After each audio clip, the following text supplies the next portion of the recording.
hapa liko tatizo kubwa, waheshimiwa madiwani, na nitaomba sana pia, yani hizi mada zote 11 ni mada wametafakari, wameziangalia na maana wakatuletea. Kilimanjaro tuna tatizo kubwa la ardhi, yani sentimita 1 tu hapa, kesi tayari baraza la kata inakwenda mpaka high court. Hasa mtajengewa uwezo ili mkifika kule mtusaidie, baada ya kuwa na migogoro mingi ya ardhi, sasa tuipunguze Kilimanjaro, tuimalize. Kwa hiyo nyewe waheshimiwa madiwani ndio wenye viti wa ODC, nimesema mtakwenda kushughulikia ili mambo haya yamalizike. Akija mtu kwa mkuu wa wilaya akiona hajafanikiwa, akija kwa mkuu wa mkoa, basi ujue hilo ni tatizo kubwa sana ambalo nyewe waheshimiwa mmelishindwa, na mimi sitegemei kwamba mnaweza mkashindwa.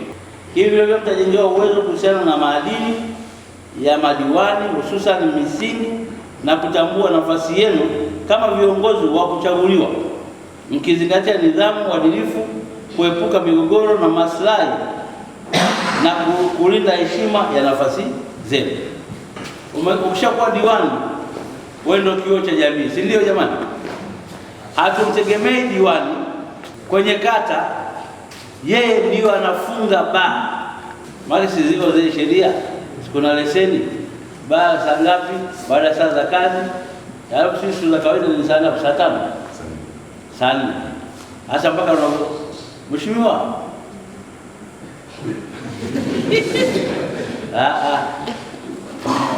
lakini naomba nieleweke, starehe ni muhimu, si ndio jamani?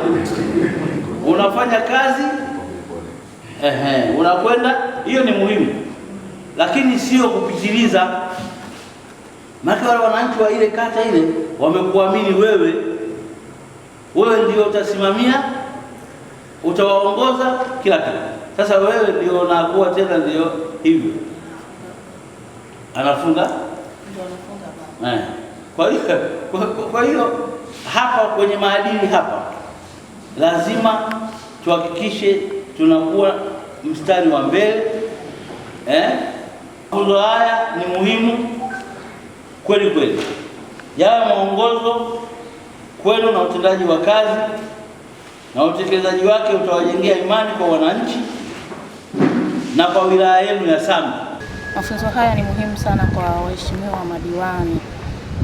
Kama mnavyojua, hawa ni viongozi wapya ambao wamechaguliwa kwa ajili ya kuwaongoza wananchi wao kwenye kata zao, lakini pia ndio watu wa maamuzi kwenye halmashauri ya wilaya. Sasa kwa dhamana yao ni viongozi muhimu sana ambao wanatakiwa kujua nini majukumu yao. Bila kujua majukumu yao wanaweza wakajikuta wanaingia kwenye shida au kuzua migogoro kwenye maeneo ambayo wanayaongoza. Kama unavyofahamu, hapa watafundishwa mambo mengi sana. Ikiwa ni pamoja na taratibu, lazima zifahamu taratibu, sheria, miongozo ya halmashauri inasemaje, lakini pia kufahamu sheria za kiutumishi wa umma kwenye local government, wanatakiwa kufanya jambo gani, unaona. Lakini kitu kikubwa kabisa ambacho wakati mwingine huwa kinasababisha migogoro huku chini ni kutojua mipaka, watumishi kutokujua mipaka yao ya kazi, kuingilia majukumu ya wengine. Hili nalo ni changamoto nyingine ambayo nimefurahi leo hapa wataenda kufundishwa namna gani wanatakiwa kujua mipaka yao. Kutokujua mipaka kunazua migogoro, na ikiletwa migogoro unakuta sangine anakuwa na migogoro kati ya mwenyekiti wa kijiji au mtendaji wa kata au wa kijiji. Sasa wakipata haya mafunzo atajua aishie wapi kwenye kutoa maamuzi. Na kwenye kuanza kazi madiwani, kwenye baraza langu hapa tuna madiwani 19 ambao ni wapya kabisa, ambao hawajawahi kuwa madiwani, lakini pia madiwani wengine waliobaki sawa, tunasema kwamba ni wa zamani, lakini tunatofautiana pia uzoefu. Kwa hiyo tunatarajia kwamba mafunzo haya yataweka msingi mkubwa. Namba moja, kila diwani kujua mipaka yake ya kazi, kwa sababu serikali ni kubwa, halmashauri ni kubwa, na kuna watu mbalimbali kwenye halmashauri. Kwa hiyo la muhimu namba moja, tunategemea kila mmoja atakwenda kujua mipaka yake ya kazi. Namba mbili, kila mmoja atajua wajibu wake, maana kuna wengine yamkini hawajajua kwamba jambo fulani pia ni wajibu wake, jambo fulani pia ni wajibu wake. Kwa hiyo tunatarajia pia madiwani watafunzwa vizuri, watatambua wajibu wao pia katika kazi au kwenye halmashauri kwamba wajibu wao utakuwa ni jambo gani. Na jambo lingine la tatu ambalo tunalitarajia, watafundishwa kazi, jinsi ya kufanya kazi. Kwa hiyo sisi ni sehemu ya watumishi wa umma tayari, kwa sababu tumeshachaguliwa na tumeshaingia kwenye mfumo. Kwa hiyo jinsi ya kufanya kazi, jinsi ya kuongea, jinsi ya kuwasilisha mada, jinsi ya kutetea hoja na jinsi ya kuleta hoja ambazo zinatoka kule kwenye kata zao kwa kufuata utaratibu ambao unakubalika wa kiserikali. Kwa hiyo tunategemea kwamba madiwani wakishajua wajibu wao vizuri na kule kwenye kata zao wao ni wenye viti wa zile kamati za maendeleo za kata, tunatarajia kwamba kuna mambo mengi yataishia kule kwenye kata zao. Kwa hiyo baada ya hapo mambo machache sana yatakuja huku makao makuu kwa ajili ya kupata utatuzi kama warufaa, lakini yale ya awali tunatarajia kwamba yatakuwa yameshughulikiwa. Mimi ni Dr. Peter Beda Kadiri Kansimba, mwezeshaji kutoka Chuo cha Serikali za Mitaa pale Hombolo mkoani Dodoma.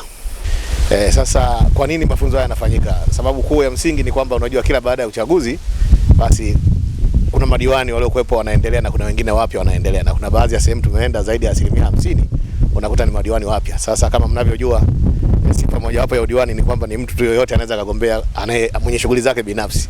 Sasa ili kuwajengea uelewa wa pamoja ndio sababu ya msingi ya kufanya haya mafunzo. Kwa hiyo kila wakati wa uchaguzi, kila uchaguzi unapofanyika huwa tunatoa mafunzo haya. Na kwa mwaka jana tulifanya mafunzo haya kwa wenye viti wa serikali za mitaa kwa nchi nzima. Kwa sasa baada tena ya uchaguzi yamerejeshwa tena mafunzo kwa ajili ya mheshimiwa madiwani. Lengo ni kuwajengea uwezo ili kuweza kuwatumikia wananchi kwa weledi na kanuni na taratibu zilizoainishwa na serikali. Mafunzo haya yanatija kwa kiasi kikubwa, yanapunguza sana migogoro, kwa sababu kama unavyojua mtu anaweza kagombea udiwani akawa ana matarajio yake, lakini pia kazi ya udiwani ina sheria zake na taratibu zake. Kwa hiyo sasa moja ya kuondoa hiyo migogoro, kwa sababu lazima ingekuepo tu, ni kutoa haya mafunzo. Kwa hiyo yamekuwa natija sana